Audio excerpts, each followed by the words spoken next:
जी, अस्सलाम वालेकुम, क्या हाल चाल है? ठीक ठाक है। इमोबिलियन कॉफमन या इमोबिलियन कॉफ्राउ ये ऑसबिल्डिंग है। यही हमारा आज का टॉपिक है। ऑसबिल्डिंग जैसा कि आपको पता है कि एक ड्यूल एजुकेशन सिस्टम होता है जिसमें जो भी ऑसबिल्डिंग कर रहा होता है वो कंपनी में काम करता है और उसके साथ बरूफ या प्रोफेशनल स्कूल जो होता है वहाँ पे थ्योरी की एजुकेशन जो है वो लेता है और ये सिस्टम जो है वो पैरेलल चलता है और इसके साथ आपको सैलरी मिलती है।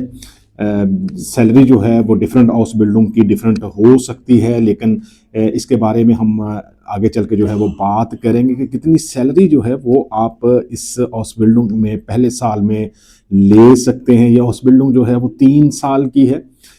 जर्मनी में बहुत ज़्यादा लोग जो हैं वो इस हाउस बिल्डिंग को करते हैं। इसमें होता क्या है जी कि आप फ्लैट प्रॉपर्टी या जो भी ज़मीन होती है उसकी ख़रीदो फ़रोख्त, उसको किराए पे देना और जो भी उसके कानूनी मामलात होते हैं उसके बारे में जो है वो सीखते हैं कंपनी में भी। और उसके साथ जो है वो लीगल जो भी चीज़ें होती हैं वो आप प्रोफेशनल स्कूल में जाके जो है वो सीखते हैं थ्योरी के लिए।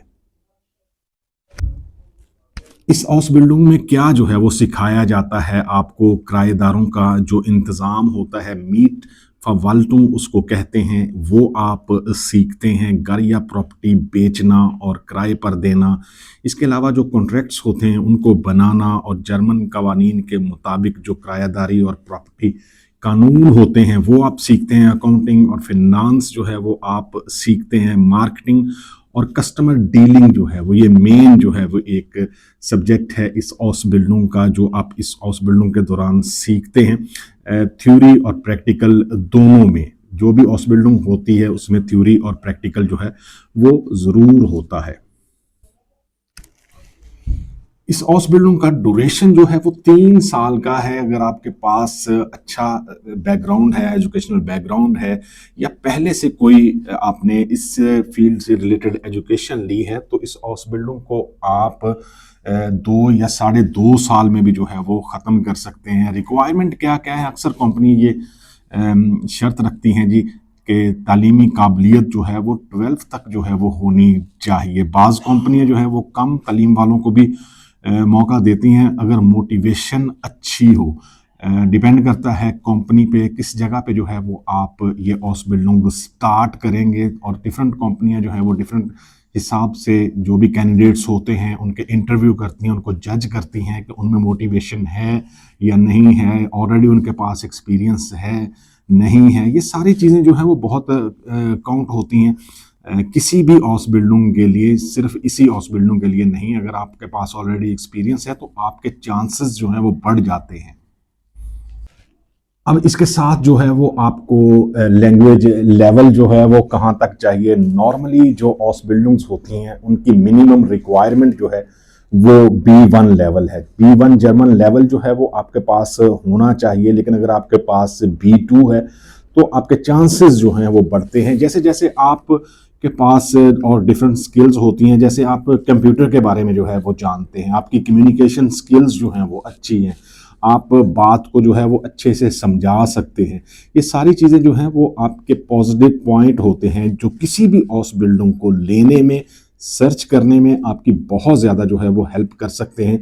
और एक बार कंपनी आपसे बात कर ले, इंटरव्यू कर ले, तो उसके बाद डिसाइड करती है कि आप एक्चुअली इस हाउस बिल्डिंग के लिए फिट होते हैं या नहीं होते, या किसी भी हाउस बिल्डिंग के लिए आप एक कैंडिडेट्स हो सकते हैं या नहीं हो सकते। अब हम बात करते हैं कि इसमें जो है वो सैलरी कितनी मिलती है। बहुत सारे लोग जो हैं वो क्वेश्चन करते हैं जी कि हाउस बिल्डिंग के लिए ब्लॉक अकाउंट चाहिए नहीं चाहिए, क्योंकि कुछ लोग कहते हैं जी कि चाहिए, कुछ लोग कहते हैं कि नहीं चाहिए। अमूमन लोग जो हैं वो गूगल से या चैट जीपीटी से इंफॉर्मेशन लेने की कोशिश करते हैं, लेकिन ये याद रहे कि जैसे ही वेजेस जो हैं वो बढ़ती हैं यहाँ पे जर्मनी में, तो उसके साथ हर काम करने वाले, इवन जो हाउस बिल्डिंग कर रहे होते हैं, उनकी वेजेस भी बढ़ती हैं। 1100 यूरो जो है वो 2026 में मिनिमम वेज है किसी भी हाउस बिल्डिंग की। लेकिन ये सिटी कंपनी उसके लिहाज से जो है वो डिफरेंट हो सकता है। हो सकता है कि आपकी कंपनी बड़ी है और वो आपको ज़्यादा पैसे जो है वो दे सकती है, लेकिन ये हर चीज़ आपके कॉन्ट्रैक्ट पे लिखी होगी कि फर्स्ट ईयर में कितनी सैलरी होगी, सेकंड ईयर में बढ़ के जो है वो 1300 यूरो जो है वो हो सकती है या इससे ज़्यादा होगी। थर्ड ईयर में जो है वो ये बढ़ के 1500 यूरो जो है वो हो सकती है या इससे ज़्यादा भी जो है वो हो सकती है। जब भी आपके पास ऑसबिल्डिंग का कॉन्ट्रैक्ट आए आप उसको डिटेल में ज़रूर पढ़ें। उस पर हर चीज़ जो है वो मेंशन होती है कि 3 साल की ऑसबिल्डिंग है तो इसमें आपको कितनी सैलरी जो है वो मिलेगी। अगर आप इस ऑसबिल्डिंग को जल्दी ख़त्म कर लेते हैं तो डेफिनेटली ऑसबिल्डिंग पास करने के बाद आप जॉब मार्केट में जाएंगे और जो भी जॉब मार्केट में सैलरी होगी वो आपको मिलेगी। अब हम बात करते हैं जी कि ऑसबिल्डिंग पास करने के बाद आप कहाँ पे जो है वो जॉब कर सकते हैं। इमोबिलियन फिर्मा या रियल एस्टेट कंपनी हो सकती है या मार्कलर हो सकता है, प्रॉपर्टी एजेंट जिसको कहते हैं, बैंक हो सकते हैं, हाउसिंग सोसाइटीज़ जो हैं वो हो सकती हैं या प्रॉपर्टी मैनेजमेंट कंपनियां जो हैं वो हो सकती हैं। यहाँ पे जर्मनी में या यूरोप में बहुत बड़ी बड़ी जो है वो कंपनियां हैं जो घर बनाती हैं और उसके बाद जो है वो उसको किराए पे जो है वो देती हैं और उनकी हिसाब किताब रखने के लिए या ऐसी कंपनियां जो है वो इस तरह के बंदे जिन्होंने ये ऑसबिल्डिंग की हो उनकी तलाश में रहती हैं या खुद से जो है वो ऑसबिल्डिंग देती हैं ताकि उस बंदे पे इन्वेस्ट करके और जब वो ऑसबिल्डिंग कंप्लीट कर ले तो वो हमारे साथ जो है वो काम करे। हाउस बिल्डिंग करने के बाद जब आप जॉब में जाते हैं तो इसकी सैलरी जो है वो 2900 यूरो से जो है वो स्टार्ट होती है। लेकिन फिर मैं आपको बताऊं कि ये एरिया वाइज जो है वो डिफरेंट हो सकती है, कंपनी वाइज जो है वो डिफरेंट हो सकती है। यहाँ पे हर जो प्रोविंस है वहाँ पे सैलरी जो है वो डिफरेंट हिसाब से मिलती है। जैसे अगर आप नॉर्थ राइन वेस्टफालन में जॉब कर रहे हैं या स्टार्ट करेंगे तो सैलरी और होगी, लेकिन वही जॉब अगर आप बायरन में या म्यूनिख में जो है वो स्टार्ट करेंगे तो उसकी सैलरी जो है वो डिफरेंट हो सकती है। लेकिन अमूमन जो है वो 2900 यूरो से स्टार्ट होती है और जैसे जैसे आपका एक्सपीरियंस बढ़ता है इस हिसाब से जो है वो आपकी सैलरी भी कंपनी बढ़ाती है। इसके अलावा और बहुत सारे बेनिफिट्स जो हैं वो आपको मिल सकते हैं। हाउस बिल्डिंग करने के बाद अगर आप इसमें वाइटर बिल्डिंग करना चाहते हैं तो मोबिलियन फखवेट जो है वो आप बन सकते हैं या फिर आप बैचलर इन मोबिलियन फखवेट जो है वो कर सकते हैं।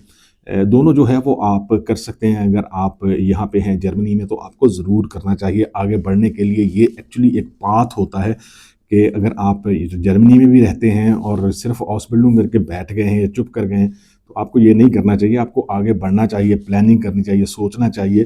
और इस तरह के जो है वो प्रोग्राम यहाँ पे बहुत सारे होते हैं। आप वीकेंड पे जो है वो कर सकते हैं या काम के बाद जो है वो ऑनलाइन क्लासेस इवन जो है वो ले सकते हैं।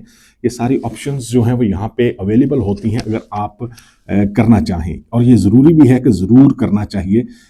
इसके साथ जो है वो मैं आपको बताऊं कि कहाँ कहाँ पे आपने अप्लाई करना है। ये लिंक्स जो हैं वो मैं इस वीडियो के डिस्क्रिप्शन में जो है वो दे दूंगा ताकि अगर आप लोग इस हाउस बिल्डिंग में जाना चाहते हैं, आप किसी दूसरे कंट्री से हैं तो आपको सीवी जो भी डॉक्यूमेंट्स रिक्वायर्ड हैं वो ज़रूर जो है वो आपके पास होने चाहिए। लैंग्वेज सर्टिफिकेट जो है वो आपके पास होने चाहिए।